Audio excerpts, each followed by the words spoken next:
So let's start at the beginning of your story, because you met her at college in 2012. You were both 16. This was your first relationship. What was she like? How did that relationship begin? It was fine. It was good, and it seemed normal, and everything was going very well. And then it all started to go a little bit.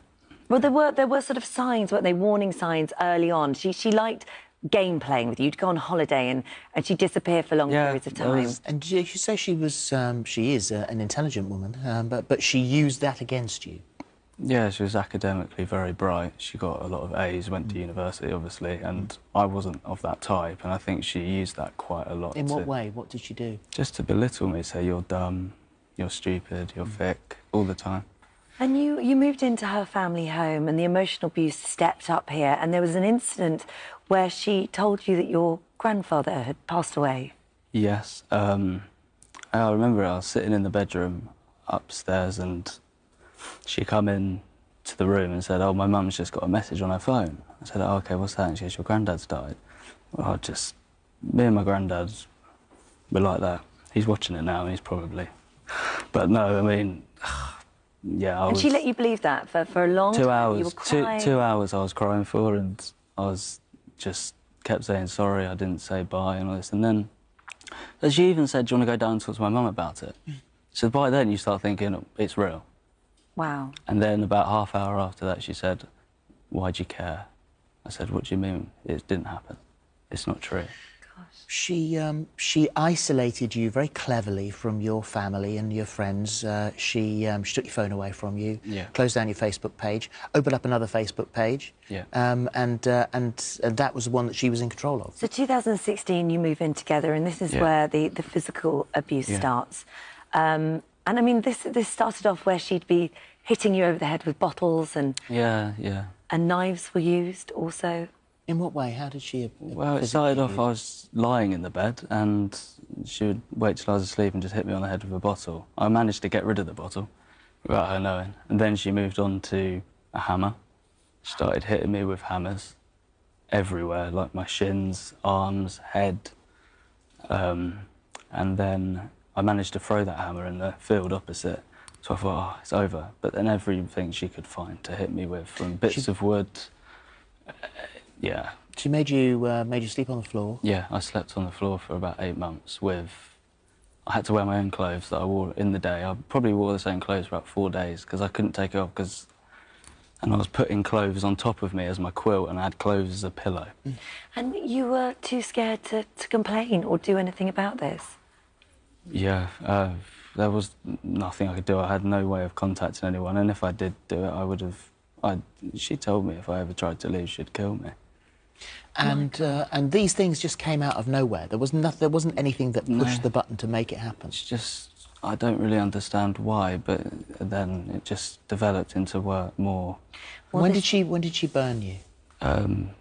She started stabbing me before that with a knife. She wouldn't stab, she would hit with a knife as if it was a weapon. She'd hit, so it'd leave big gashes, and they were left untreated. And then after, it was November time, we went to go and watch a concert, and I woke up because she was pouring boiling water onto my back. It was like an alarm call of... Yeah.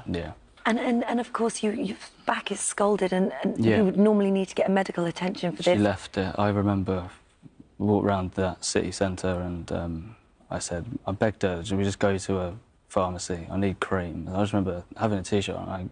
I nicked cream. I just squirted it on my hand. I was in desperate pain. I just rubbed it all over my arm, and horrendous. Well, you obviously you're in hospital. They were going to have a look at the damage to your wrist from the knife. Yeah. But she got you out of there. Wouldn't let you have that in case you told anybody what was going on. Yeah. And it was the neighbours, actually. It was the screaming and the shouting that the neighbours complained about. Yeah. Police came round, didn't they? Yeah, the police come round a few times, just asked questions, and I sort of brushed it off. I said, even when I had a massive gash on my wrist, I said I did it to myself, and they had to take me on face value. But eventually they did. It was one police officer that got you into the back of the car, and he turned off his camera on his vest. Yeah, no, he come the week before when this happened, and then You've got a huge scar on your arm. Yeah. I just noticed that. And then this on here as well. Can you see the that damage on done the side to of you? your wrist? Yeah, they said if it was a centimetre either way, I would have probably died. Yeah. So this police officer, that finally, for the first time, you could trust and tell your story and tell him the truth. I mean, the relief of having that release. Were you still scared? I don't know. What? I remember saying, he got me in the car, he questioned me in the house, we know it's not you doing it to yourself and this or the other. He sat me in the car and he said, you're not getting out of this car until you tell me the truth.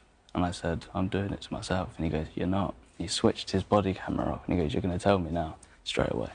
So as soon as I knew that no one else was watching, it was just me and him, it come out. And I said, please just go on the neighbours' accusations and don't say it's from me. From there, it's been... All moved and very so, quickly. And so you did take it further. And then, as we said at the beginning of this interview, she's just been sentenced. How do you feel about her now? I don't need to waste my energy thinking about her. Right. There's no need for that. We've had conversations, sadly, we've had conversations like this before, and this one won't be the last one, whether it's domestic abuse on a male or female, whoever, whatever the combination happens to be. But people always say, and you look at social media, they always say, well, why didn't you get out? Yeah. Why didn't you tell somebody? I ask you that question. It's such a difficult answer. You'd only understand it if you were in it. Yeah. It's impossible to